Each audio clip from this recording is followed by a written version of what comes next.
Railway station पर फौजी भूत और चुड़ैल की राखी। रात के 2 बजे रायगढ़ नाम के स्टेशन पर आशा नाम की औरत अकेले अपने पति नीरज और बेटे के साथ अपनी ट्रेन का इंतजार कर रही होती है, क्योंकि ट्रेन 6 घंटे लेट चल रही थी। इसलिए ट्रेन का इंतजार करते करते वो सब सो जाते हैं। स्टेशन पर सिर्फ आशा अपने पति और बच्चे के साथ अकेली होती है और ज्यादा रात होने की वजह से सारी दुकानें भी बंद हो जाती है। पर तभी बच्चे की आँख खुलती है और वो चुड़ैल को राखी लेकर घूमते हुए देखता है। भाई तुम कहाँ हो? देखो तुम्हारी छोटी तुम्हें कब से ढूंढ रही है। कल राखी है, क्या इस बार भी तुम अपनी बहन से राखी नहीं बंधवाओगे? बेटा, क्या तुमने यहाँ किसी फौजी अंकल को देखा है?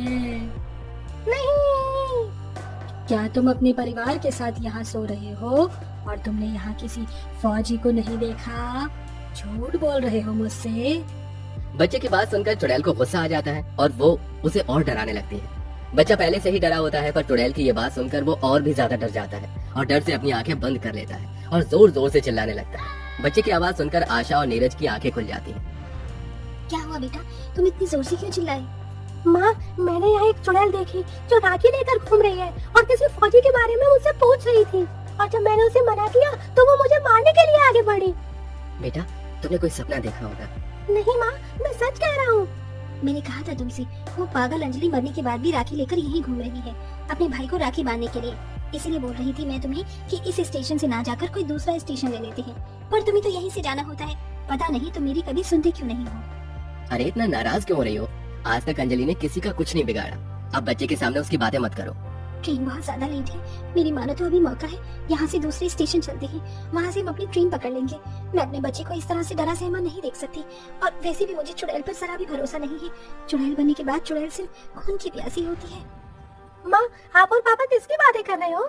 बच्चा अपनी माँ से जैसे ही सवाल करता है, अंजलि उसे बच्चों के सामने एक बार फिर आ जाती है और उस बच्चे के सवाल का जवाब देती है। तुम्हारी माँ मेरी बात कर रही है। क्यों भाभी, सही कहा ना मैंने? अंजलि तुम? क्या हुआ भाभी, मुझे देखकर डर क्यों गई? मुझे इस स्टेशन पर जितना इंतजार अपने भाई का है, उससे कहीं ज्यादा इंतजार आपका था। अंजलि, ये तुम क्या बोल रही हो? भाभी, भैया को बताया नहीं कि मैं आपका इंतजार क्यों कर रही हूँ? चुड़ैल की ये बात सुनकर आशा 5 साल पुरानी बातें याद करने लगती है। अरे अंजलि, मेरा एक सूट सिल देना, वहाँ जल्द रक्षाबंधन आ रहा है। मैं सोच रही हूँ कि इस बार मैं अपने भाई को खुद राखी बांधने के लिए जाऊँ। भाभी, अगर ऐसी बात हुई तो कुछ दिन पहले सूट दे देती। 3 दिन बाद ही तो रक्षाबंधन है, और तुम तो जानती हो इस बार मैं रक्षाबंधन पर रायगढ़ स्टेशन जा रही हूँ। कुछ देर के लिए ही सही, पर मेरे भाई की ट्रेन वहाँ से गुजरती हुई 5 मिनट के लिए वहाँ रुकेगी, और मैंने सोचा है कि इस बार मैं राखी न भिजवा कर खुद स्टेशन पर जाकर अपने भाई को राखी बांध दूँ। हाँ, तो अभी तेरे पास 3 दिन बाकी है, तो 2 दिन में मेरा सूट तैयार कर दे, और तीसरे दिन तो स्टेशन पर जाकर अपने भाई से मिलाना। मैंने कौन सा रोका है? अच्छा ठीक है भाभी, दे दो। आशा अपना सूट अंजलि को देकर वहाँ से चली जाती है। अंजलि एक टेलर थी और उसने अपनी छोटी सी दुकान खोल रखी थी। गांव के सभी लोग अंजलि के ही पास अपने कपड़े सिलवाते थे। अंजलि का भाई विकी फौज में था। पिछले 2 साल से अंजलि ने अपने भाई को राखी नहीं बांधी थी, इसलिए वो इस राखी अपने भाई को राखी बांधने के लिए बड़ी ही बेताब थी। और अब देखते ही देखते राखी का दिन आ जाता है और अंजलि तैयार होकर रात को हाथों में राखी लेकर निकलने लगती है कि तभी वहाँ आशा आती है। अरे अंजलि, कहाँ जा रही हो? हाँ भाभी, बताया था ना आपको कि भैया की शिफ्टिंग हो रही है, तो वो किसी दूसरे शहर जा रहे हैं और उनकी गाड़ी रायगढ़ स्टेशन से होकर जा रही है। वहाँ पर 5 मिनट रुकेगी ट्रेन, और इसी 5 मिनट में मैं अपने भाई को राखी बांधूंगी। अच्छा, मुझे तुमसे बात करनी थी। अगर तेरे पास समय है तो क्या हम थोड़ी सी बात कर लें? हाँ भाभी, अभी मेरे पास बहुत समय है, आप जल्दी से बताओ क्या बात करनी है। अंजलि, मेरी एक बहन है, वो लंगड़ी है, इसलिए उसका कहीं रिश्ता नहीं हो रहा, और तेरे तो माँ बाप भी नहीं है। तुझे तो एक भाभी की जरूरत है, तू अपने फौजी भाई की शादी मेरी बहन से करवा दे। भाभी, ये आप कैसी बातें कर रही हो? आपको पता है ना मेरे भाई का रिश्ता 2 साल पहले ही लग चुका है। वो तो भैया को छुट्टी नहीं मिल रही, इसलिए शादी नहीं हो रही, वरना अब तक मेरी भाभी इस घर में आ चुकी होती। माफ करना मुझे, पर मैं अपने भाई की शादी आपकी बहन से नहीं करवा सकती। क्यों नहीं करवा सकती? क्योंकि मेरी बहन लंगड़ी है? नहीं भाभी, आप गलत समझ रही हैं, ऐसा कुछ नहीं है। आप प्लीज मुझे जाने दो, मुझे लेट हो रहा है। नहीं, मैं तुझे यहाँ से कहीं नहीं जाने दूंगी जब तक तू इस रिश्ते के लिए हाँ नहीं कर देती। भाभी, आज अचानक से आपको क्या हो गया है? आज ही के दिन आप मुझसे ऐसी बातें क्यों कर रही हो? अब मुझे जाने दो, मुझे लेट हो रहा है, ट्रेन के आने का समय हो रहा है, ट्रेन बस 5 मिनट के लिए ही रुकेगी। इसलिए तो मैं यहाँ आ जाई हूँ। मैं बहुत अच्छे से जानती हूँ कि तू अपने भाई को राखी बांधने के लिए कितनी बेताब है, इसीलिए मैं तुझे आज रोक रही हूँ, ताकि तू इस रिश्ते के लिए मान जाए। अगर तू मान गई तो तेरा भाई भी मान जाएगा, क्योंकि वो तेरी बात कभी नहीं काटता। भाभी, मेरा रास्ता छोड़ो। स्टेशन पर कोई नहीं होता, सिर्फ अंजलि और आशा होते हैं और रात के 2 बज रहे होते हैं। अंजलि आशा को धक्का देकर वहाँ से चली जाती है। आशा को अंजलि की ये हरकत बर्दाश्त नहीं होती और वो गुस्से में अंजलि के पीछे जाती है, जहाँ अंजलि स्टेशन पर राखी लेकर अपने भाई का इंतजार कर रही होती है। गुस्से में जलती आशा अंजलि को ट्रेन के आगे धक्का दे देती है और बेचारी अंजलि की वही मौत हो जाती है। और आशा गाँव में जाकर सभी से झूठ कहती है कि अंजलि ने खुदकुशी कर ली। कुछ याद आया भाभी? आपकी वजह से उस दिन मैं अपने भाई को राखी नहीं बांध पाई। आखिर ऐसी क्या दुश्मनी थी जो तुमने मुझे ट्रेन के सामने धक्का दे दिया? आशा, अंजलि की जान उस दिन तुमने ली थी? इसका मतलब उस दिन तुमने गांव वालों को जो बताया वो सब झूठ था?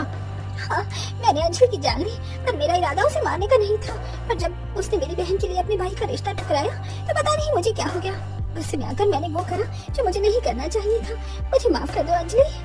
तुमने सोच भी कैसे लिया कि मैं तुम्हें माफ कर दूंगी? मैं तुम्हारी जान उसी तरह लूंगी जैसे तुमने मेरी ली थी। बस एक बार मैं अपने भाई को राखी बांध दूं। अंजलि, आज रक्षाबंधन है। पिछले कई सालों से मैंने भी अपने भाई को राखी नहीं बांधी है। बहुत दिनों के बाद मैं अपने भाई को राखी बांधने के लिए जा रही हूँ। मुझे मेरे भाई को राखी बांधने दो। इतना बोलकर आशा अंजलि के सामने हाथ जोड़कर अपनी जान की भीख मांगने लगती है। पर तभी एक ट्रेन बाहर रुकती है और उस ट्रेन में से एक भूत उतरता है, जो अंजलि को आवाज देकर स्टेशन पर उसे ढूंढने लगता है। छोटी, तू कहाँ है? देख, तेरा भाई तुझसे राखी बंधवाने आया है। तुझे याद है ना कि गाड़ी सिर्फ स्टेशन पर 5 मिनट के लिए रुकेगी। उस भूत को स्टेशन पर देख वहाँ खड़े सभी लोग डर जाते हैं, क्योंकि वो भूत कोई और नहीं बल्कि अंजलि का भाई था।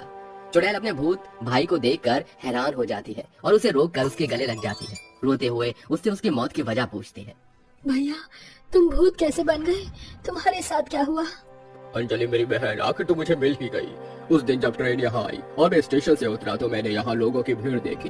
भीड़ देखकर जब मैं यहाँ आया तो मैंने देखा कि तेरी लाश स्टेशन पर पड़ी है। तेरी लाश को देखकर मेरे पैरों तले जमीन खिसक गई। मैं राखी वाले दिन तेरी मौत का सदमा बर्दाश्त नहीं कर पाया और मुझे हार्ट अटैक आ गया और मैंने भी वही दम तोड़ दिया।